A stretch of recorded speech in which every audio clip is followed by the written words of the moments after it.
और यहाँ नेता जिसकी जिम्मेवारी बनती है विपक्ष में बैठे हैं, उन्होंने उनकी जिम्मेवारी बनती है कि आपकी आवाज उठाएं, आपके हकों की आवाज उठाएं, गरीब आदमी की आवाज उठाएं, लेकिन वे मिले हुए हैं उनसे।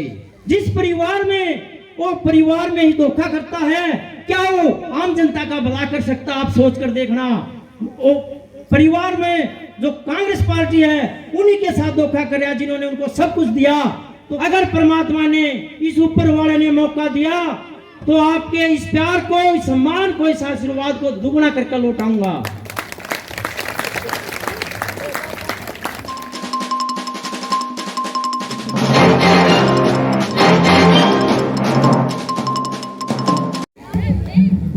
इनकलाब, इनकलाब, इनकलाब। बहुत बढ़िया दोस्तों, आप लोगों का जोश खरोश देखकर ये लगता है बाजी शिरे पर चिढ़ गई दोस्तों। सबसे पहले तो मेरे सभी बुजुर्गों को, माताओं बहनों को और मेरे नौजवान साथियों को मेरी तरफ से राम राम। मंच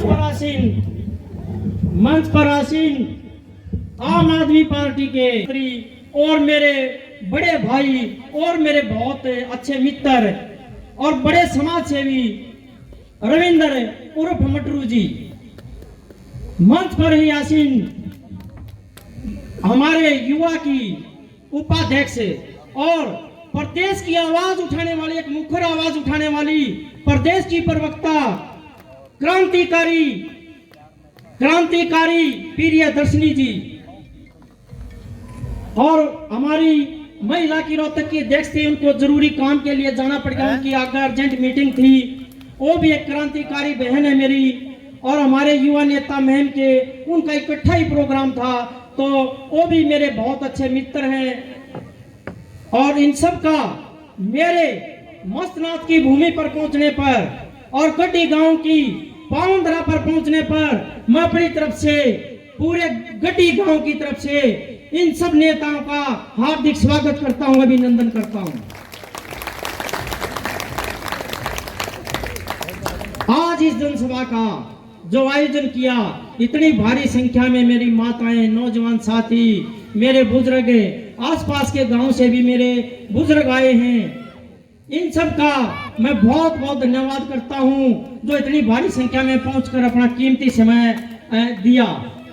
और आज जो इस सभा का आयोजन करता है, सभा का जिन्होंने आयोजन करवाया, इसमें बादल नांदल, रवि नांदल, राहुल नांदल, विकास नांदल, निखिल नांदल, साहिल नांदल, आशीष नांदल, हिमांशु पुनिया, अखिल नांदल, योगेश नांदल, विरोचन नांदल, संकेत नांदल और समस्त ग्रामवासियों ने इस जनसभा का आयोजन करवाया। मैं सबका बहुत बहुत धन्यवाद करता हूँ।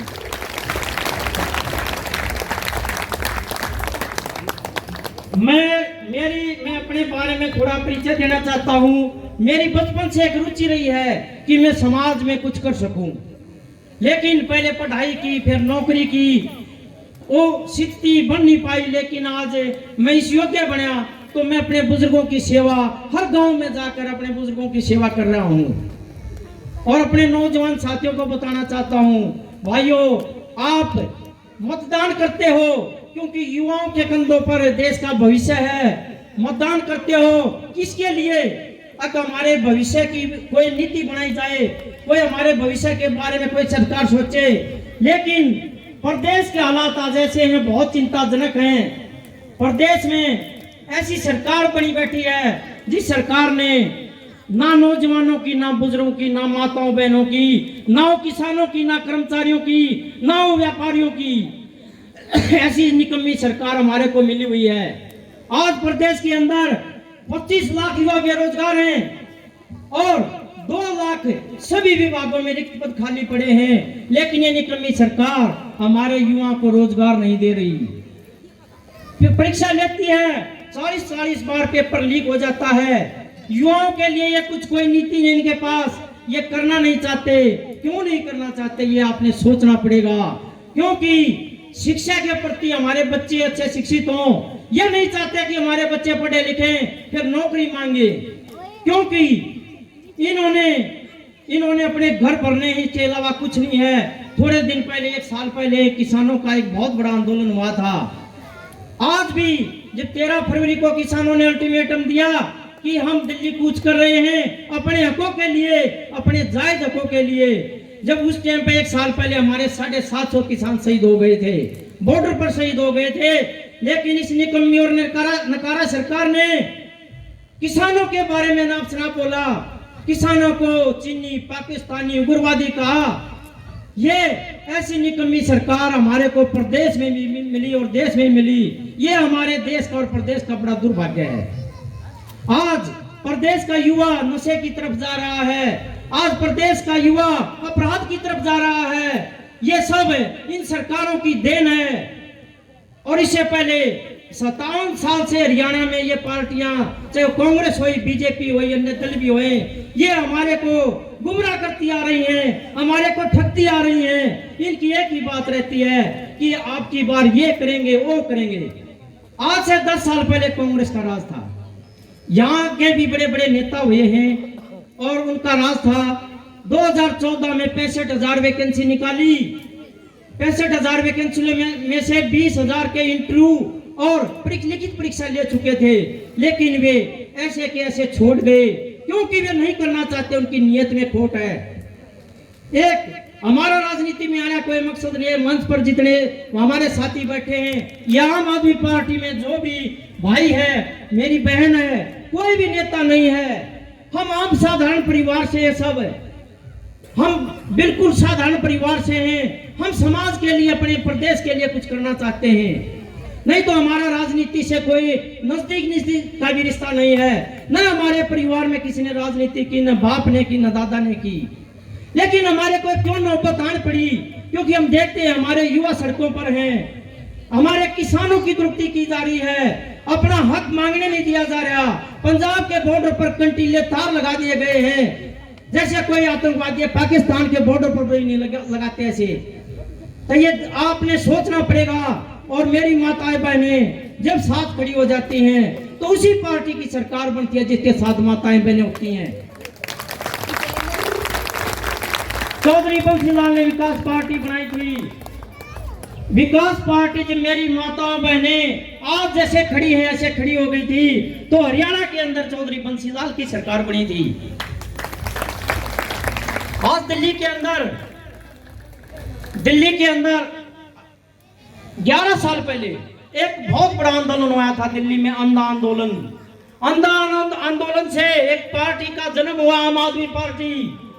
आम आदमी पार्टी की बनते ही 1 साल में सरकार बनाई। वहां माननीय मुख्यमंत्री अरविंद केजरीवाल ने गरीब आदमी के दर्द को समझा और गरीब आदमी के दर्द को समझते हुए बिजली फ्री, पानी फ्री, मेरी माताओं बहनों के लिए बस फ्री और शिक्षा फ्री, स्वास्थ्य फ्री। दिल्ली के अंदर अगर कोई बीमार हो जाता हमारे परिवार से, दिल्ली के अंदर चाहे 10 रुपए की दवाई हो, चाहे 10 लाख का ऑपरेशन हो, चाहे 1 करोड़ रुपए का ऑपरेशन में खर्च आता हो, दिल्ली के अंदर ये सब फ्री है।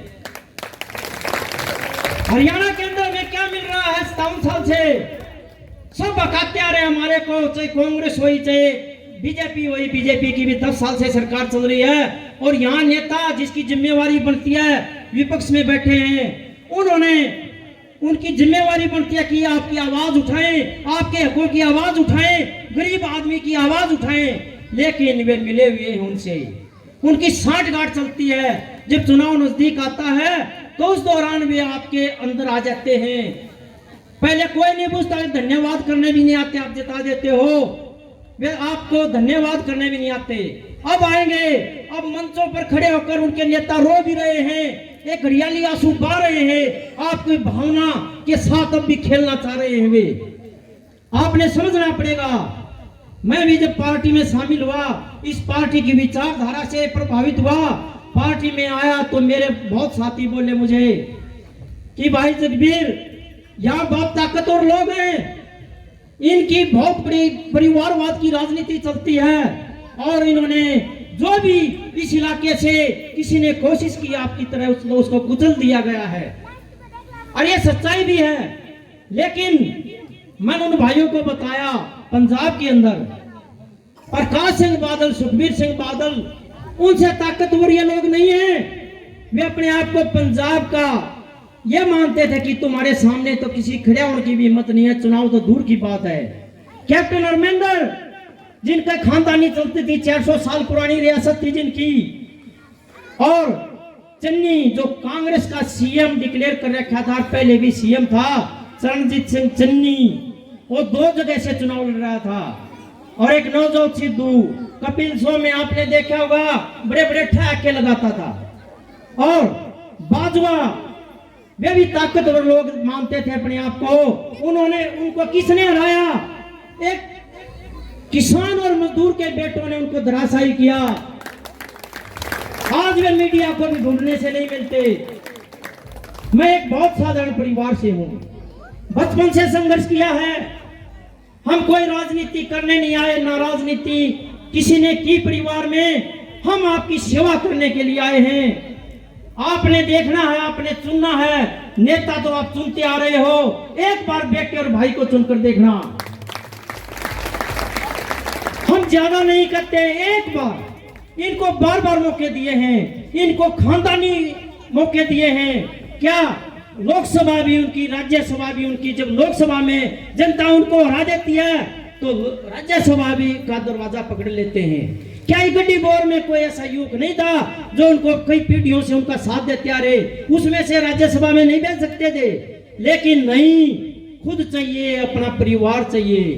ये कब तक आप करते रहोगे? पहले जैसे चौटाला हुआ, फिर उसके पुत्र हुए, फिर उनके पुत्र हो गए। आप इसी तरह इसी अपने इलाके में भी चौधरी रणबीर सिंह हुआ, चौधरी भूपेंद्र सिंह उड़ा हुआ, दीपेंद्र हुआ, फिर उसका छोरा हो जाए, इसका काम का लगे रही तुम। इससे अलावा इनके पास कोई राजनीति नहीं है। और ये लोग आपके हितों की कभी आवाज नहीं उठाते, क्योंकि ये इनकी साठगांठ चलती है, इनके सौदे होते हैं, इनकी डील होती है। आपने राज्यसभा में देखा होगा, राज्यसभा के अंदर पेन की स्याही बदल दी जाती है। तो आप सोचो, आपकी वोट लेकर आपके साथ कितना बड़ा धोखा किया जाता है। जिस परिवार में, वो परिवार में ही धोखा करता है, क्या वो आम जनता का भला कर सकता? आप सोच कर देखना। वो परिवार में जो कांग्रेस पार्टी है, उन्हीं के साथ धोखा कर रहा, जिन्होंने उनको सब कुछ दिया, तो क्या आम जनता का वो भला नहीं कर सकते?